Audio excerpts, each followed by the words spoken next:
Welcome to the rant. And you know, Damon's rant, I talk about a bunch of different things, giving you my opinion, giving you the opinions of the staffers that we have here.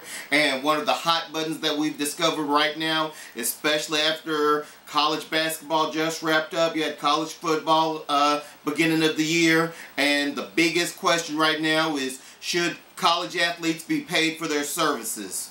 Good question. Northwestern has some players trying to form a union so they can get paid. The question, should they get paid for their services, is a very simple one to answer.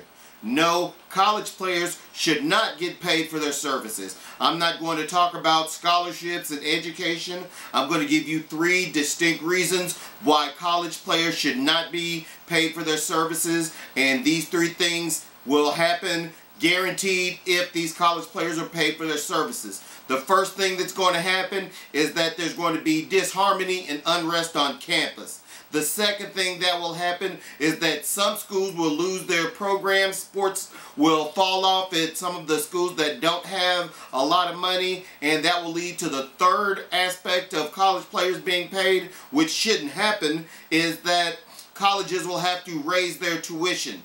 Let's look at number 1. If college players get paid, there will be unrest and disharmony on campus. Why? Because you have to determine who gets paid. Should it just be football players? Should it just be basketball players? What about baseball players? Should it be the money-making sports? I believe that college sports should be on an even keel, and no one sport is better than the other one, although finances might differ. But if you are playing football, you're just as valuable to a university as somebody playing lacrosse or swimming or gymnastics. And if one player gets paid, then another player should get paid. Who determines whether the football players get paid and the basketball players get paid, but the baseball players and the golf players don't get paid? What about tennis?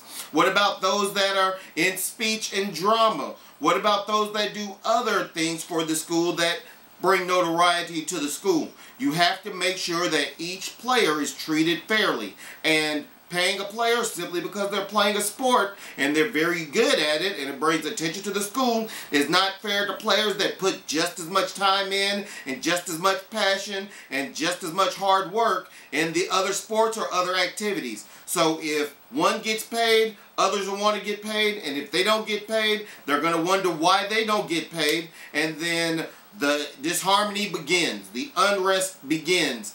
People do not like being treated differently because they aren't as popular or they aren't with the popular team. So disharmony and unrest amongst the campus will begin, and it will snowball, and it will lead into the second aspect of what will happen when college players get paid.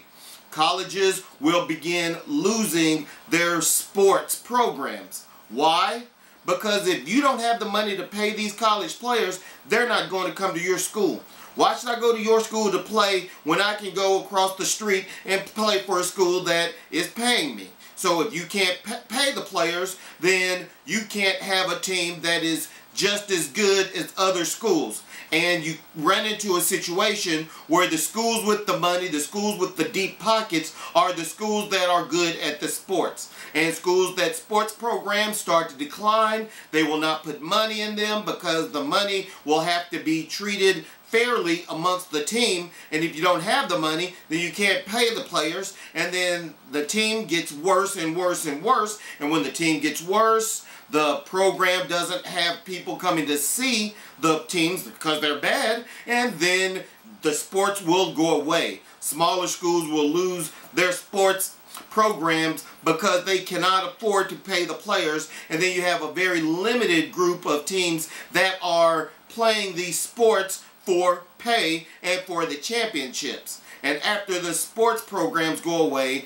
then you have the unrest that I mentioned before. The third aspect of paying players that will be a detriment to the schools will cause tuitions to rise. Because if I have to pay players in my school, the money has to come from somewhere. And if the teams aren't good enough to be paid and they aren't making the millions of dollars like other schools, then the schools have to compete. The money has to come from somewhere. It's not coming from the athletics. It's not coming from the boosters. Where is it going to come from? It's going to come from every other college attendee. You're going to have players that want to get paid, and they get paid by the tuition from the other students, and these students aren't getting paid to play. They aren't getting paid for anything. They're going to school, but their tuition rises, and the tuition rises because these athletes want to get paid. Tuition rises, then the colleges will lose their attendance, populations will decline, and it will create a lot of unrest amongst the academics and the administrators of the schools. And then you talk about disharmony, unrest, and what happens will blow the schools away, and they are not able... Hit that red button.